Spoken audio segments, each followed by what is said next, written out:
धनबाद लोकसभा के सांसद ढुल्लू महतो ने सिंदरी विधानसभा क्षेत्र के भाजपा प्रत्याशी तारा देवी के साथ किया बलियापुर में प्रेस वार्ता।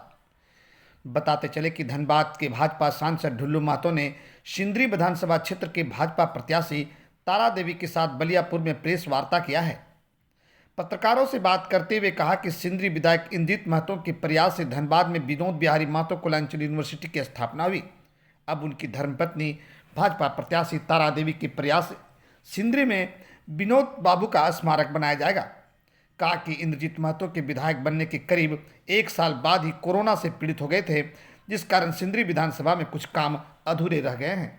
फिर भी उनकी पत्नी तारा देवी के प्रयासों से कई कार्य किए गए। कहा कि मेरे और भाजपा नेता के प्रयास से धनबाद में फ्लाईओवर, अंडरपास और कई सड़क के कार्य हो रहे हैं। वह सिंदरी के महागठबंधन और भाकपा माले प्रत्याशी लेकर कहा कि लाल झंडा का समय चला गया है। कहा हेमंत सरकार का कोई काम नहीं हुआ है, वह कई वादे किए जिसे पूरा नहीं किए। मैया सम्मान योजना चुनाव से पहले चालू किया, लेकिन राज्य में जितने लोगों को पेंशन मिल रहा है सब बंद हो गया। धनबाद से नीरज कुमार की रिपोर्ट। के विधायक हमारे भाई इंद्रजीत महतो जी ने, हम स्वयं ढुल्लू महतो उस समय विधायक थे बाघमारा के, हमारे विधायक राज सिन्हा जी, हमारे तमाम विधायक लोग, हम लोग जाकर विनोद बाबू के नाम से विश्वविद्यालय का नामांकन करवाने के लिए आग्रह किया और स्वीकार भी किया।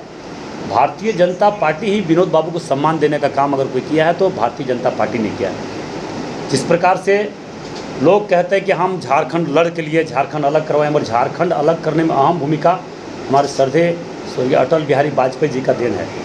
नहीं तो इतने लंबे समय से लोग सिर्फ रोड पर लड़ना कटना ये था, मगर इनसे बात इस भावना को, इस वनांचल यहाँ पे नाम पड़ा था। लोगों को देखते कि भावना को देखते हुए हमारे अटल बिहारी वाजपेयी जी ने झारखंड को अलग किया है।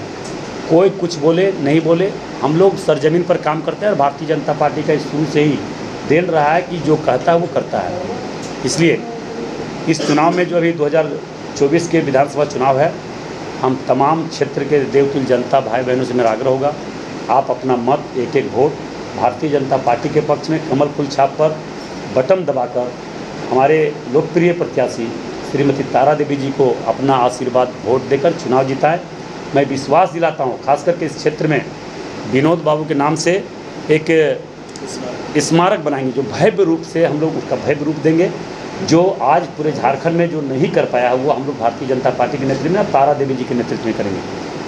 और मैं दूसरी बात मैं बताना चाहूँगा, जो भी हमारे पार्टी के विपक्ष में जो खड़े हैं वो उसका हम कह नहीं सकते थे कि हम किसी का आलोचना नहीं करना चाहते, मगर वो लोग भ्रष्टाचारियों के साथ मिलकर इस क्षेत्र में काम किया है। कुछ लोगों को अपने आप को सिर्फ मतलब गुमराह करके रखा हुआ है। उनका आप शुरू से ही उनका कार्यकाल को देखिए, वो अपने आप को यहाँ पे बोलते बहुत ईमानदार आदमी हैं। हम ये आपको प्रमाण के साथ कह सकते हैं कि ये लोकसभा चुनाव में एक साधारण आदमी से 1.5 करोड़ रुपया लिया इसके प्रत्याशी। 1.5 करोड़ रुपया, तब वो लाल पार्टी से कौन पार्टी था पहले, मासद से टिकट दिया। इस तरह का स्थिति यहाँ पे था। निरसा के यहाँ के पूर्व जो वहाँ के विधायक थे वो भी 1.5 करोड़ रुपया लिए। उनको एक गरीब आदमी को किस तरह से बरगलाने का काम किया, पैसा दोहन करने का काम किया, ये आप पता कर लीजिए।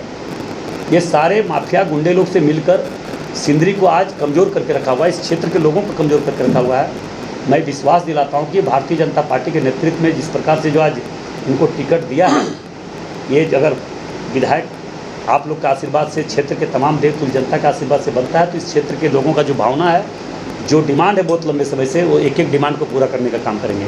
और मैं इस क्षेत्र का सांसद भी हूँ, मैं ये आश्वस्त कर रहा हूँ, और मैं ढुल्लू महतो जो बोलता है वो करता है, तो जो बोले हैं उसको किए हैं। मैं आप लोग को विश्वास दिलाता हूँ, ज़रूर इस राज्य में भारतीय जनता पार्टी की सरकार बनने जा रही है, तय है, क्योंकि इस राज्य के 3.5 करोड़ जनता ने तय कर चुका है और मन भी बना चुका है। क्योंकि इस 5 वर्षों में खास करके इस राज्य में जो झारखंड मुक्ति मोर्चा, कांग्रेस और मार्क्सवादी और ये जो अभी 3 तारा कौन पार्टी है, ये माले, इसका जो गठबंधन सरकार बनी थी, इसमें 5 वर्षों में इस राज्य सरकार का चेहरा, चरित्र हर कुछ लोगों ने जान चुका है।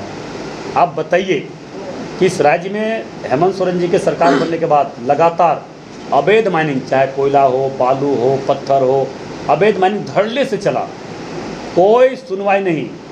गांव वाले गरीब आदमी, अगर प्रधानमंत्री आवास बन रहा है तो उसके लिए बालू खोजना पड़ता है। अगर कोई ट्रैक्टर वाला गलती से अपना बालू लाने के लिए चल गया तो उस ट्रैक्टर को सीधा केस करता है। मगर आप 500 डंपर देखिए, अभी तुरंत वहाँ से निकलता है। सरकार के नेतृत्व में होना चाहिए। और उसका एजेंटी यहाँ के कुछ पुलिस अधिकारी कर रहे थे, आप जानते हैं, उसका भी बहुत बड़ा कार्रवाई होने जा रहा है। निश्चित तौर पर कार्रवाई होना भी चाहिए। वैसे गलत और आपराधिक तत्व के प्रशासन के वर्दी पहनकर आपराधिक काम करे, गलत काम करे, उस पर कार्रवाई तो होना ही चाहिए। मोदी जी का एक ड्रीम प्रोजेक्ट आया है सिंदरी में, हल कंपनी। यहाँ की युवा पलायन कर रहे हैं, बाहर जा रहे हैं, लेकिन यहाँ रोजगार नहीं मिल रहा है। इसके बारे में क्या? निश्चित तौर पर कहीं न कहीं कमियां हुई है। हमारे, आप जानते हैं कि हमारे लोकप्रिय विधायक इंद्रजीत महतो जी साल भर के बाद वो कोरोना काल में जनता का सेवा करते हुए पार्टी के कार्य करने के दौरान ही, उसी दौरान वो अस्वस्थ हो गए, समय क्षेत्र में नहीं दे पाए। वो अगर रहते तो हमें पूरा विश्वास है कि एक एक लोगों को काम में किस तरह से लगता, इस पर जरूर विचार उनका होता। वो भी एक किसान का बेटा है, गरीब का बेटा था, एक मजदूर का बेटा है। वो इस क्षेत्र के भावना के साथ चलने का काम किए, मगर कुछ ही दिन हुआ वो नहीं कर पाए काम, अस्वस्थ हो गए पार्टी के काम करते हुए। ये हम लोग को दुख है, मगर भाई उस अधूरे कार्य को जरूर हम लोग पूरा करने का काम करेंगे। मैं चाहता हूं कि आप लोग का आशीर्वाद और क्षेत्र के तमाम देवतुल्य जनता का आशीर्वाद तारा देवी जी पर बना रहे और दीजिए, और अपना आशीर्वाद के रूप में एक एक वोट भारतीय जनता पार्टी के पक्ष में दें। सर, सिंदरी विधानसभा में 17 साल के बाद इंद्रजीत महतो विधायक बने थे और उन्होंने विधानसभा में भी सवाल उठाया था कि सिंदरी की सबसे बड़ी समस्या स्वास्थ्य समस्या, जो अस्पताल एक भाजपा बनेगी। हम तो बहुत निश्चित तौर पर उस हॉस्पिटल को हम लोग जरूर खुलवाने का काम करेंगे। तारा देवी जी खुलवाने का काम करेंगे और हम भी इस क्षेत्र के सांसद जरूर खुलवाने का काम करेंगे। अभी हम आपको बता देना चाहेंगे कि इस क्षेत्र में जो भी बड़ी समस्या था, धनबाद लोकसभा क्षेत्र में, आप देखें कि गया पुल का चौड़ीकरण काम बस 2-4 दिन में स्टार्ट होने वाला है। आपका मटकुरिया से फ्लाईओवर आपका सरपी हॉस्पिटल तक वो आपका स्टार्ट होने जा रहा है। भूमि पूजन हम लोग करेंगे, शिलान्यास हो चुका है। आपका धनसार से लेके गोविंदपुर तक फ्लाईओवर, ये सारा काम हम लोगों ने करने का निर्णय ले चुके हैं। देखिए, इस गरीब, इस क्षेत्र के तमाम देवतुल्य जनता के प्रति जिसका दर्द है, भावना है, जो लोग, उनको जरूर उस काम को करेंगे। हम लोग इस क्षेत्र की भावना के साथ चलेंगे। इस क्षेत्र के गरीबों को इच्छा के अनुसार हम लोग चलेंगे और काम करने के लिए। झारखंड मुक्ति मोर्चा द्वारा महिला सम्मान योजना और बिजली बिल माफ किया, कितना असरदार रहेगा इस बार चुनाव में? ये सिर्फ प्रोपगेंडा अपना रहा है, कोई काम नहीं करेगा वो तो अगले 2019 के विधानसभा चुनाव में आप उसका घोषणा पत्र निकाल के देख लीजिए। अगर हमारी बात गलत होगा तो हम राजनीतिक से संन्यास ले लेंगे। उन्होंने घोषणा पत्र में दिया था कि अगर हमारी सरकार बनेगी तो 5 लाख प्रत्येक वर्ष हम सरकारी नौकरी देंगे। कांग्रेस के घोषणा पत्र में था कि अगर हमारी सरकार बनती है तो प्रत्येक घर में हम नौकरी देंगे। ये कई बड़े बड़े घोषणा किए, मगर एक भी घोषणा धरातल पर उतारने का काम नहीं किया। अभी मैया सम्मान योजना का जो घोषणा उन्होंने आचार संहिता से एक दिन पहले